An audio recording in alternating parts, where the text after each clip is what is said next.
Here we go. Welcome to the Tabwoo podcast. On this episode, you've got Jo and Vicki with you, and we invite you to tune in to hear our perspectives that we're going to share on psychospiritual stress, psychospiritual crisis, aka the dark night of the soul. So, Jo, questions. All the questions you have about the dark night of the soul, I want to ask you a few. I'm sure our listeners have got a few questions as well. So let's try and pre-assume which questions they all have and address them. Just have a big conversation about it. Yeah, so I think the first thing that's really important, as we normally do, because it's taboo and we do things a little differently. I'd be curious how you kind of define that psychospiritual crisis and the concept of the dark night of the soul. Oh man, okay. It's really hard for me to define this concept without thinking about my own experience of it, because it's all very well, like I'm literally going to read verbatim the theoretical concept of it. And I'm going to read it straight from one of our Tabwoo Institute's Learn spell books. Plug the course, by the way, Astral Adventures in Healing. We talk a lot about this. So psychospiritual stress is what we might experience and be able to regulate ourselves with. It's not like a big deal. It's intense, it can feel heavy, but it's that psychospiritual crisis, which is more severe in nature. So I'm going to share with you my definition, or our definition, the Tabwoo definition of psychospiritual stress first, just so that you can get a sense of, well, how is it different? Like more severe? Why? How? So the stress, this is when we know that there are changes to be made in our current lifestyle. We're kind of like finding ourselves maybe on a purpose plateau or without a purpose at all. And we're seeking meaning to the mysteries, or just simply seeking more meaning in life in general, to find greater meaning, more fulfillment, I guess, as well. And you're like, well, how can that be stressful? It's because making changes, doing the change work necessary is the stress. That can be challenging. When it turns into the dark night of the soul, aka what we also refer to it as psychospiritual crisis, the reason why this is more severe is because when we're questioning those changes, that's kind of light change work. But when we start thinking about what that means for our relationships, the way we identify ourselves, our values, I've got goosebumps, we start questioning who we are in the world. Not only what we believe, but our values. And we start looking at what we are doing, how we are being, and we're challenged by our own behaviors and choices and decisions and lifestyle circumstances. We're like, oh my God, fuck, I created this. What? When we start seeing things evident in our lives, internally or externally, that we feel no longer aligned with, that's fucking stressful. That's when it comes to that point of being in a little bit of a crisis. So what we want to be able to share today is both mine and Jo's experience of our dark night of the soul, because we've had, I don't know, I feel like I've had a handful, possibly. Yeah. Those like nodding her head, yeah, probably.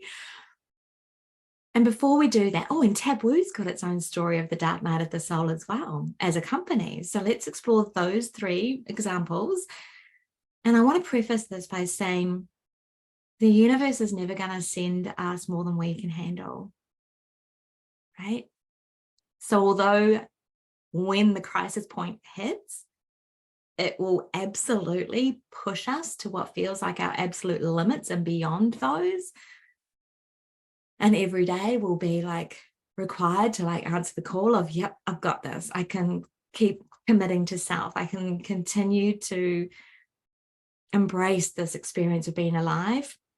It's fucking terrifying, maybe thrilling sometimes at the same instance, right? Like, what is it going to mean when this change occurs? Oh, but fuck, what do I have to do to make those changes? And how is my world going to have a tower moment in order to get to that, right? So before we share our stories, and we're going to share Tabwoo's story on behalf of it as a company, I want to look at what can also be our experience. If we're not in the dark night of the soul, if we're not in psychospiritual stress, what can we experience?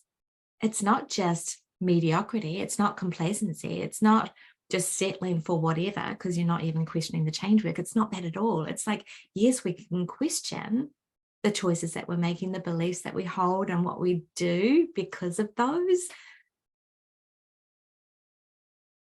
I've lost my train of thought because I'm wanting to like bring into this concept, this word of awakening and ascension. And I know that there's like a whole lot of connotations wrapped up around that. And I kind of trip myself up of, imagine the term ascension and the term awakening being interchangeable, and also using the term psychospiritual growth as another term, meaning same. Psychospiritual growth, ascension, or awakening, call it what you feel most comfortable with, is what takes place every day that we embrace and accept our whole self, everything that we are on all planes of existence. Knowing that we can't just like play on one field or the other, right? Like we exist multidimensionally. We are everywhere all the time and then nowhere, never. Right, exactly. Yeah. So it's the growth, the psychospiritual growth that we are consciously committing ourselves to when we live a fully embodied life, like when we're wanting the whole experience. And knowing that there is no shortcut. There's no bypassing, there's no detour route that can be taken. Like we just have to do this shit. Yeah.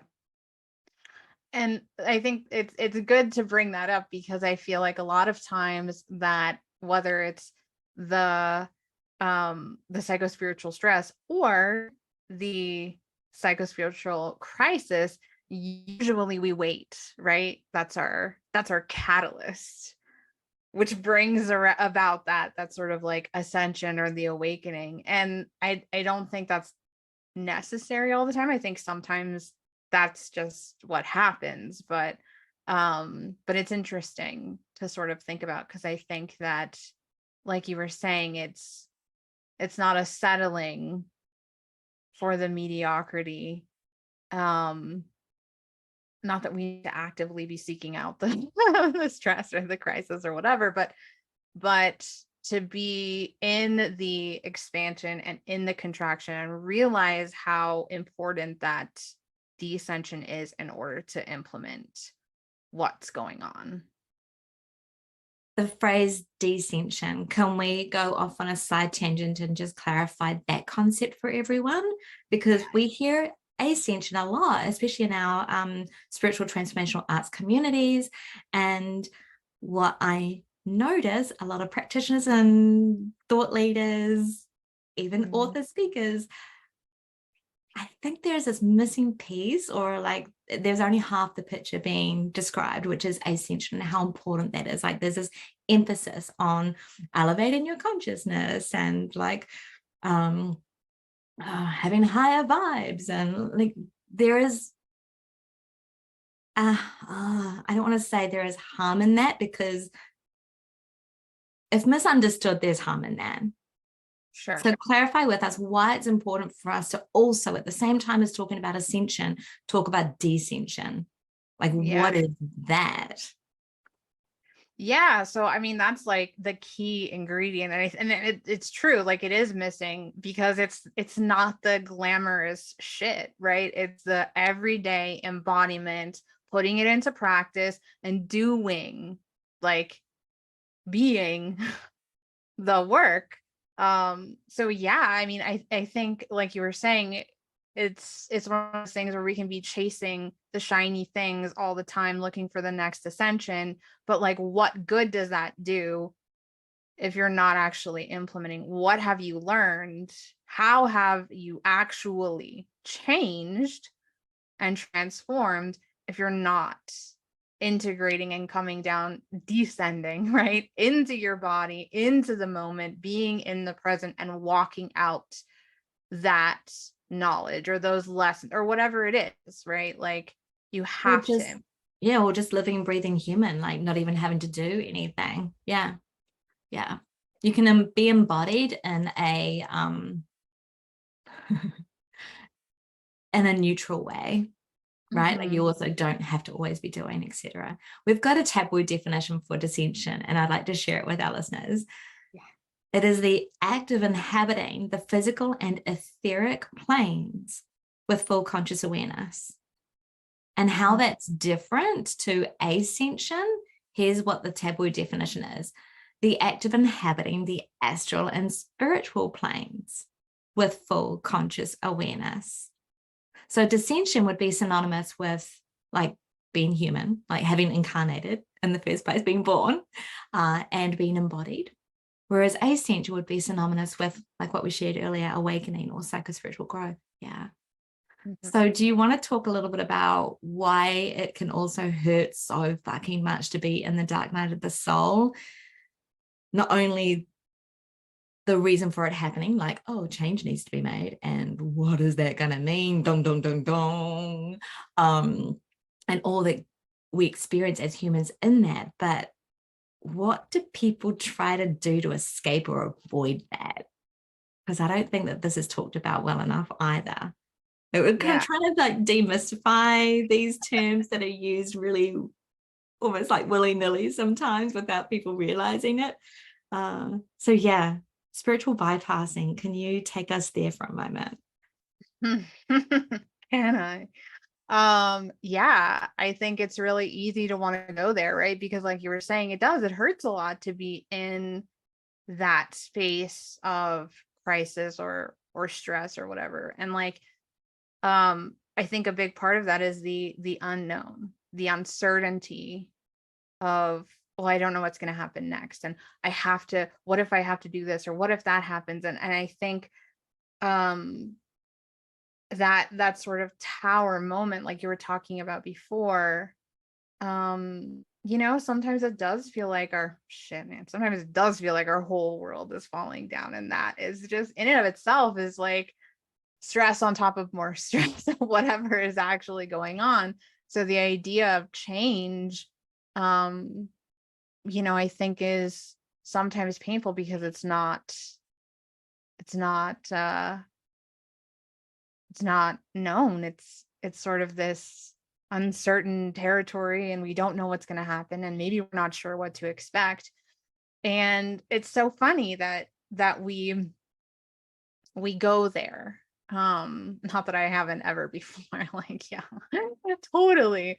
But I think it's important. I think it's important to be with it. And also, I think sometimes I think we blow it up, right? And our subconscious, we exaggerate how big this is. And it might be huge. It might be huge. But it's this, like, then we get our nervous system going, and it's like, oh God, what are we going to do? And we freeze, or we shut down, or we go into this spiral of, how can I avoid feeling bad? How can I avoid this comfort? But I think the more we try to avoid it, the more we inevitably prolong it. Just be with it, do the thing, be in the discomfort, because it doesn't last that long, right? Just like the weather, right? It's transient. It's going to come and go. Yeah. And even if it does last long, we are human. Like, by avoiding or denying ourselves of the experience of being human, essentially is spiritual bypassing. It's like the very thing that we're trying to avoid is sensation and feeling. Yeah. The very thing we are trying to avoid and deny is being fucking human. Right. Like, Well, yeah. let me ask you something. In your darkest darkest night of the soul,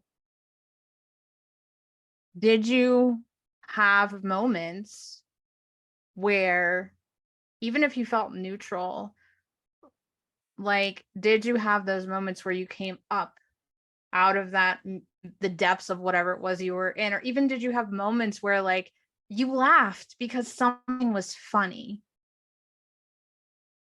Oh, maybe not laugh. But I did experience glimpses of, weirdly enough, joy, Mhm. because the darkest night, and there had been some previously to this, was when I had a newborn babe. Malachi was weeks old. And at the same time as thinking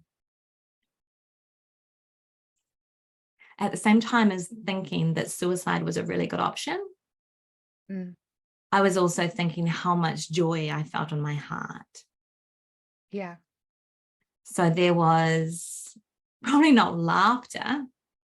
I may not have had it in me to have done that. And certainly once I got prescribed medication for postpartum depression, I think you guys call it, my emotions numbed out even more so. So my highs were less high. So it wasn't like extreme joy. It was just like, oh, there's a little bit of joy. Like, I think that's joy. But at least I was more accepting of being human and not wanting to X out. Yeah. Oh, that's big for me to share. And I know it's not the first time I've shared glimpses of that, but in the context of what we're talking about, of wanting to take another route, that seemed like the best option for me and everybody concerned at the time. Yeah. So the question was, did I have glimpses?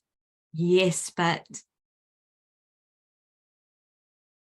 it took a long time for me to grasp them enough to make change. Like to even be willing or to even comprehend that there was an opportunity for change. I thought that was it, that this is my life forever. Wow. Yeah. And I think it's interesting to hear other people's stories, because I feel like um it really shows the dynamics of like the spectrum of how extreme, how painful, how dark these sort of experiences go and where we are in them. Like, it's funny because I'm like, I shouldn't share, because like, I don't think there's ever been a moment in time where I was like, I had that feeling of maybe suicide is the route. So that's something I can't understand on that level. I mean, of course I can empathize and have compassion and understand, but like Sure. not to the degree of the feeling or sensation, that's sort of like somatic aspect. Mm-hmm. But like in the last 2 years, I've been a dark night of the soul with everything going on, and not to like, because it's such a huge story, just to sort of like compartmentalize and bullet point. So my husband had, some repressed memories that were highly traumatic, and it caused a lot of things to shift for him. And shortly after he remembered these things, he was diagnosed as bipolar, which was just like out of the fucking blue, never in our 6 years together had he behaved this way or experienced these things that were happening. And so it was just kind of like, what am I supposed to do now? And it's been the most bizarre journey. And there were times, I mean, the police were at our house fucking constantly. The SWAT team was here, like things that I'm just like, I can look back now and kind of laugh, but when they were happening, it wasn't funny. It was not funny. I was like, this is fucking bullshit. And dealing, of course, with healthcare, and that's a whole journey in and of itself. But being on the ride and thinking like, I don't know what's next. I couldn't have called this. I just have to do one thing at a time.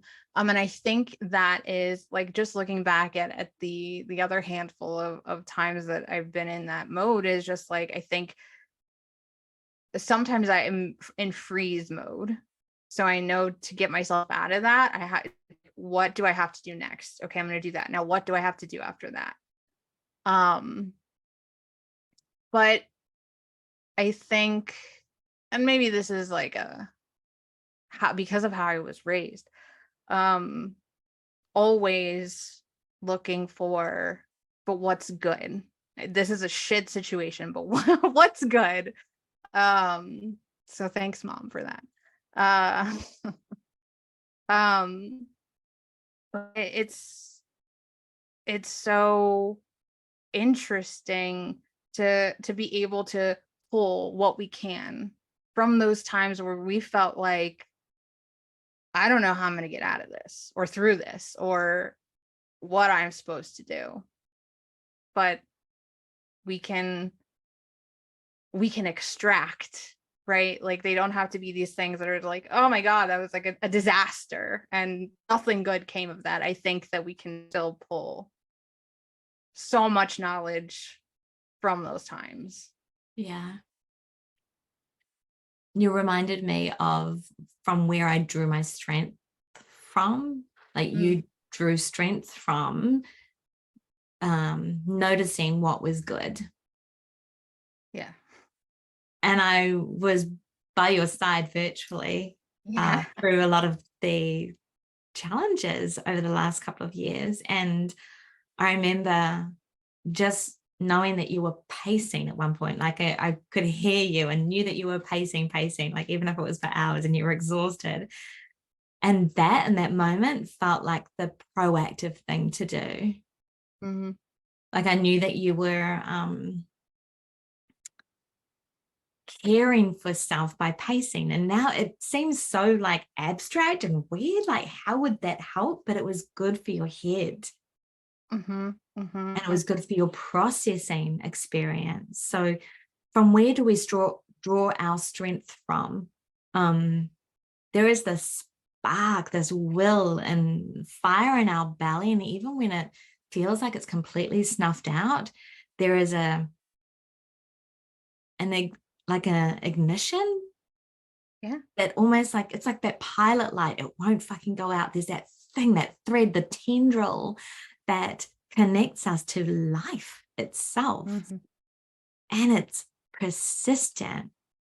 I don't feel like that ever lost its flame. I always feel like there was that little spark. Call it the light, call it the spark, call it the will, call it whatever. I think that was my thread that kept me going. It wasn't laughter. It wasn't even those moments of joy. What was stronger than that was the pilot light. It was literally the spirit in my heart. It's because you knew we had to meet and get together. And oh, totally. One day I had to like do what I'm doing right now. And I had a newborn babe and he had a life and I committed to this. I had a responsibility. So thank goodness my pilot light was the thing, the tendril. Psychospiritual growth, ascension, awakening sometimes is really the catalyst in those moments. Maybe recognizing that I had a pilot light that I never really forgot about, even that sometimes I prayed would snuff out. I feel like even when you're in that darkest spot, there is also an ascension and a descension simultaneously taking place. We are still completely embodied, feeling everything and looking beyond the physical, looking beyond our vital force energy to our surrounds, to our place in the universe, even just our home, our place in the world.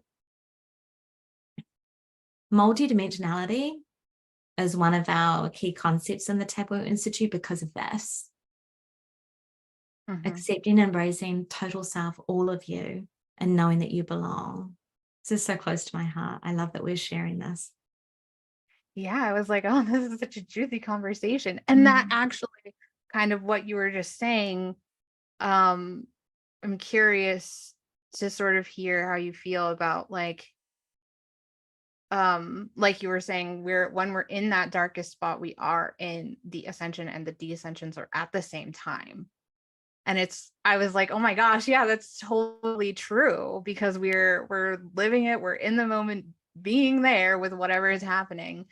Um, and so I wonder, like, do you think that because we are sort of in that darkness, right? So if we're thinking about it in sort of a metaphorical sense, being in the dark, we can't really see very much with our physical eyes. So, like, wouldn't that mean that we would have to then really rely on those other senses to help get us through? Yeah. Boom. Okay. I love what you just took that into, because it's the astral and the spiritual planes of existence that have us thinking about something other than ourselves. So if I'm really in my embodiment consciously, I'm thinking about my physicality, my physical environment, but my body and the sensations and the processes, the biological processes that are happening within it, the emotions that I'm experiencing, the thoughts that I'm having, although that's getting a little bit out into astral, like I'm aware of being alive. There is an electricity current running through my body. That's my etheric life force. And the electricity drives all my body mechanisms. Without etheric energy, without vital force energy, I am matter without life. So if I'm only focusing on that,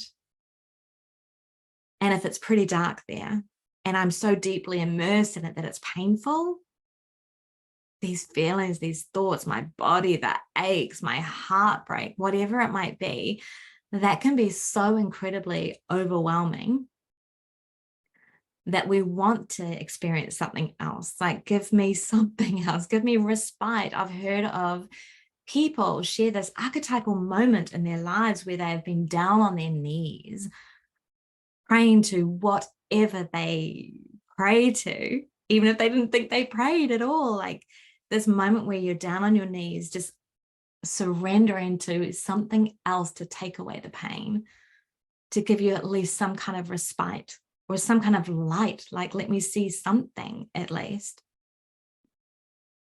So you nailed it. That's us looking outside of ourselves for a spark of light, for hope, for a reminder that there's something to have faith in. Yeah. And I think that's another thing we don't realize is how much those senses expand after that, right? Because we've essentially, like, if we're in the dark now we're relying on our other senses, we're strengthening that and putting those things sort of to the test, into practice.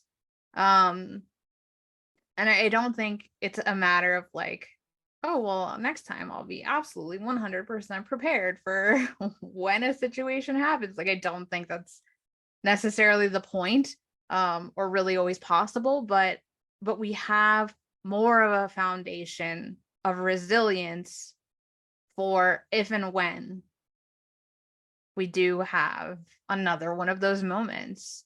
And coming back to dissension, something we can use every single day in the situations, in the stress, in the challenges that just come with every day, whatever it is we're doing. Mm-hmm.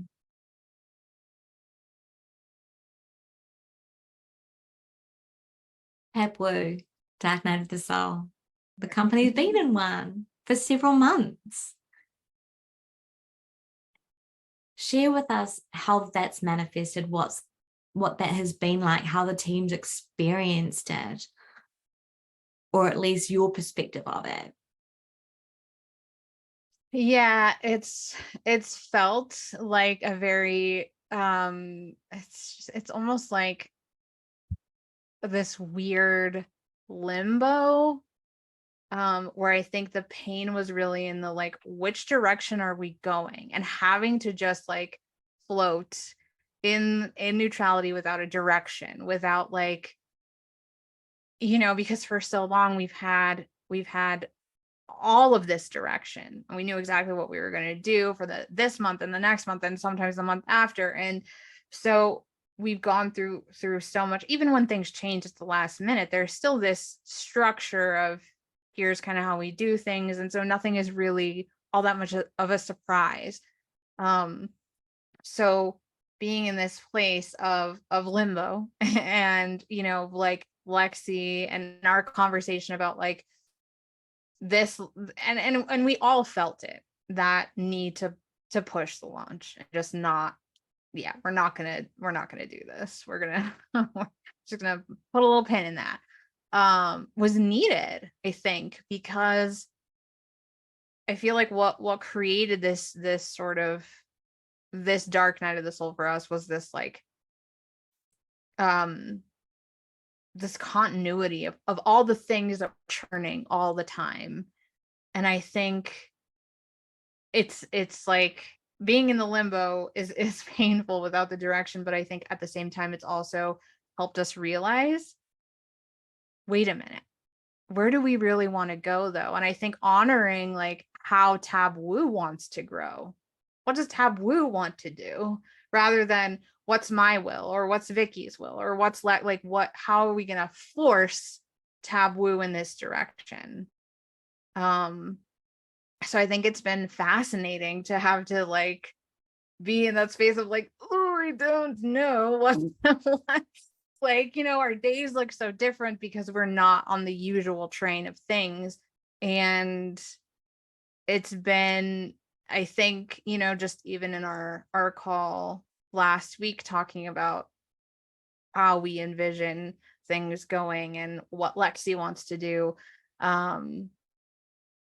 was just like, oh wow, all right, we got this. Like that limbo and that like uncertainty was so worth it to come to this conclusion. And sometimes we need that, right? Like I think sometimes the dark night of the soul can also facilitate this surrender, the space for us to stop forcing things and just let them go where they need to go, because that's how like divinely, like Taboo has its own way of expressing itself, and we can't force it to do something it's not either ready to do or naturally inclined to do anyway. Yeah. Coming back to the definitions of what psycho spiritual stress is, even, it's like knowing that things need to change, but it's like, and there's that awkward, uncomfortable, not what we thought it was going to be. What the fuck is going on here? Yeah. And then the crisis point is, oh shit, now I'm questioning my values. Why are we doing business like this? Why is the sales process like this? Who are we gearing this towards? That whole thing of, oh my God, all the relationships that I've formed up until this point, which is personally how it can feel like. For Taboo, it was like, oh, I think we were doing this for a different reason and it was aligned for us then, but what's the reason now?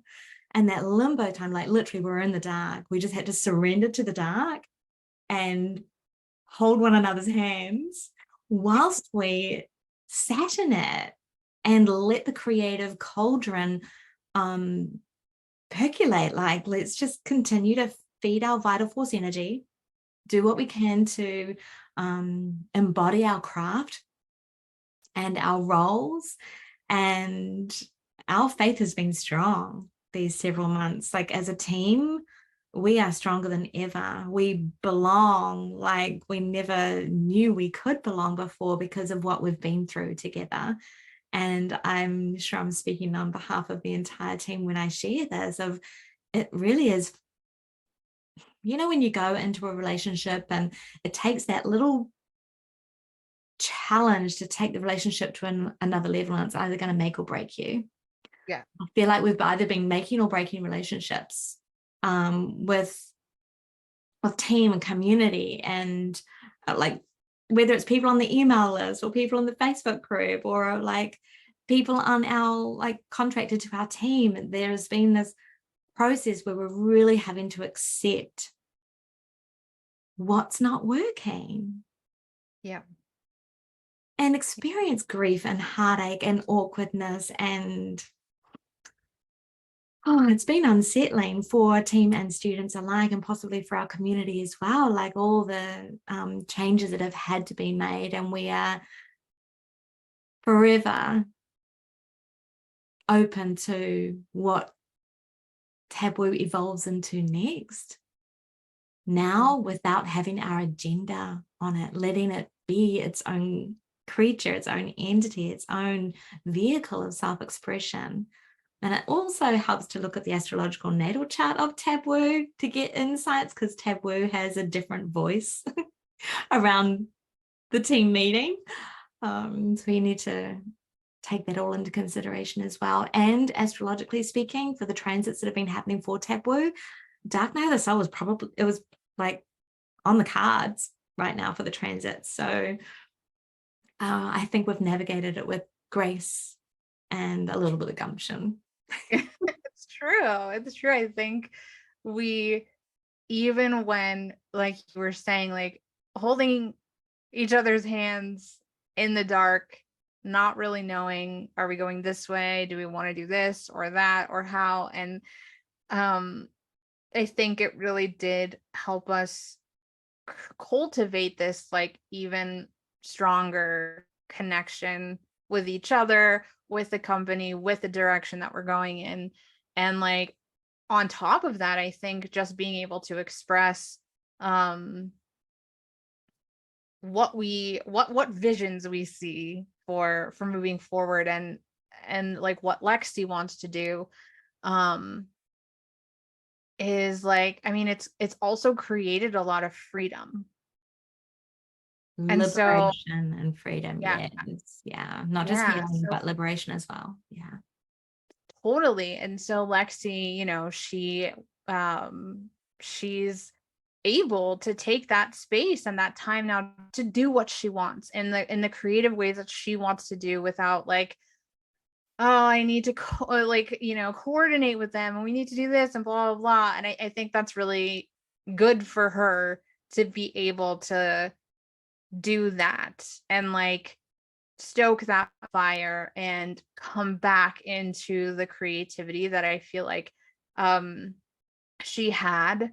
I mean, she's always had it, but like it's a very different vibe between, I mean, 2020 when we started as TGs to now. And you know, that's, hey, 2 years of content creation. Like, you know what I mean? Like we put a lot into everything that we did and everything that we do.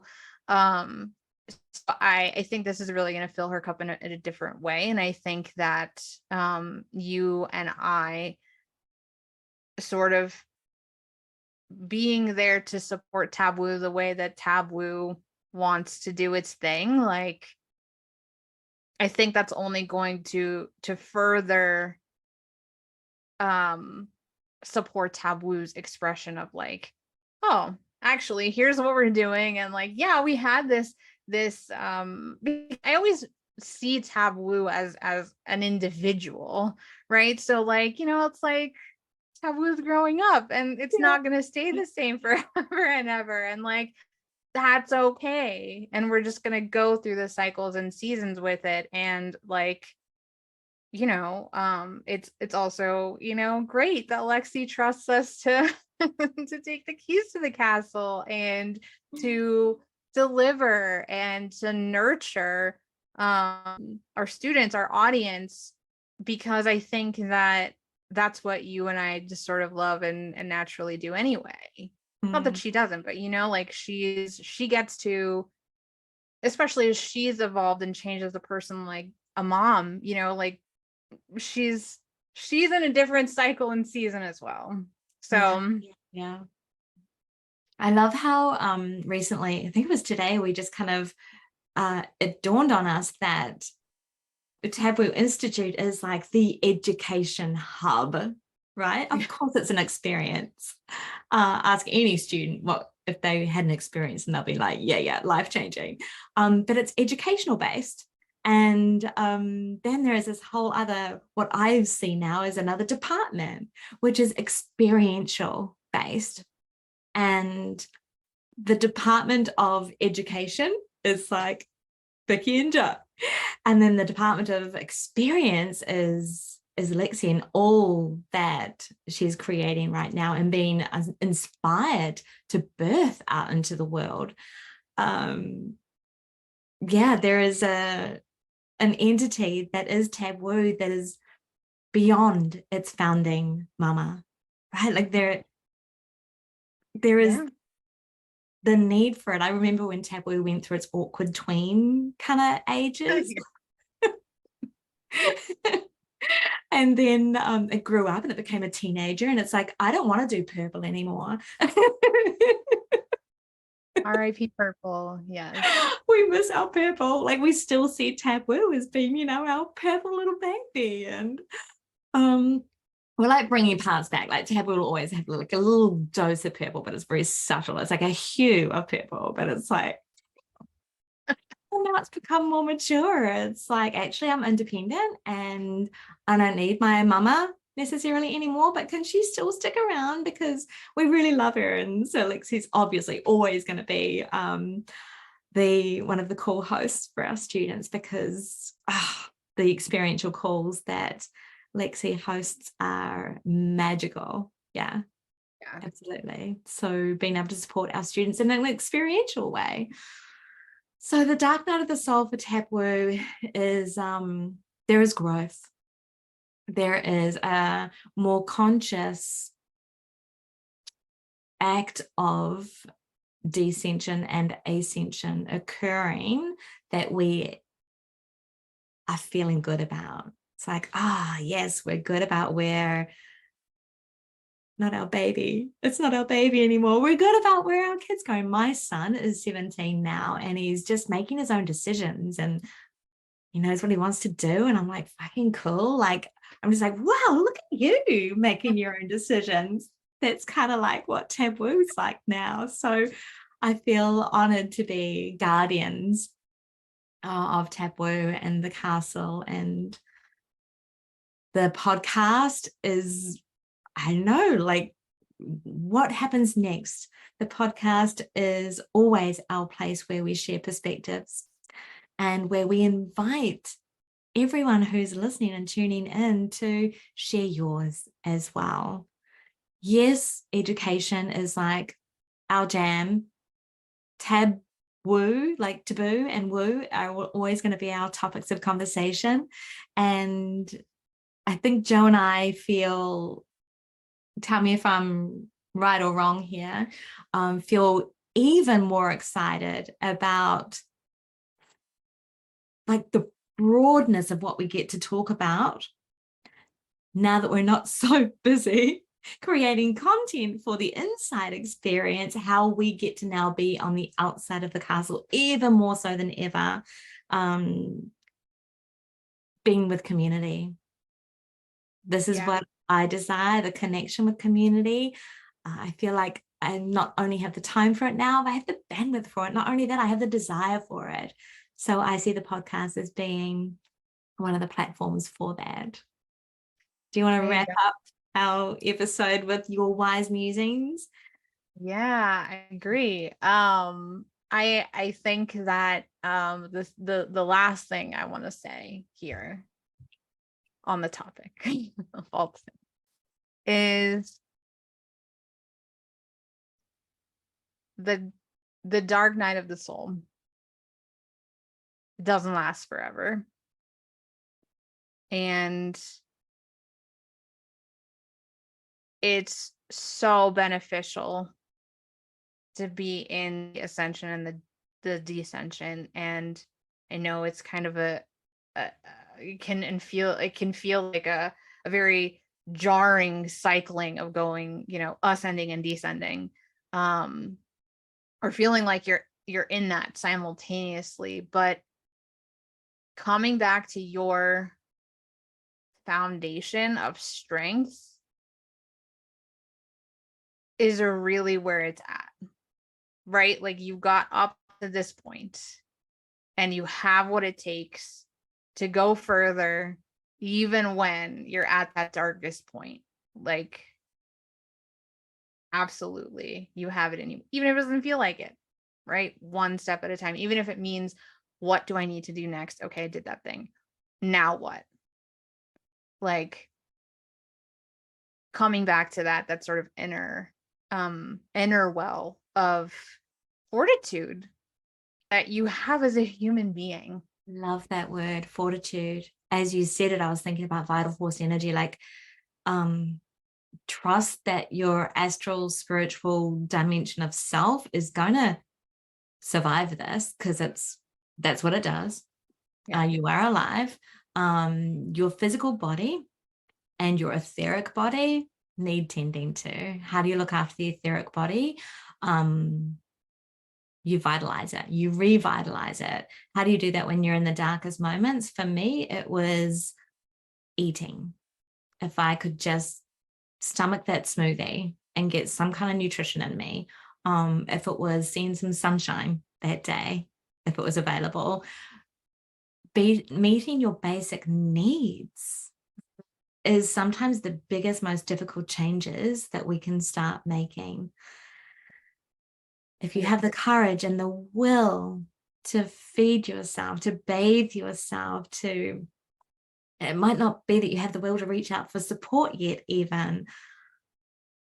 There is will inside of you. There is a pilot light that will never extinguish. So feed it and it'll start to flicker more brightly. And that will lift your spirits a little bit. Maybe your heart will have a little glimmer of lightness in it.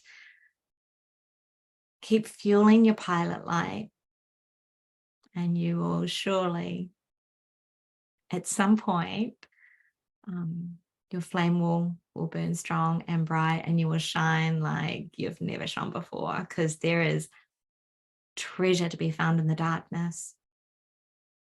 Yep. We might not go there willingly, but once we're there, there is beauty in it. There is magic there in the darkness. And that's why I feel like Tabwoo as well are going to shine brighter because of what we have been through. Mm-hmm. Absolutely. For what purpose? Why do we shine brighter? To be of service to humanity, to be a part of the world, the cosmos, to say yes to life. Yep. Just choose yes every day.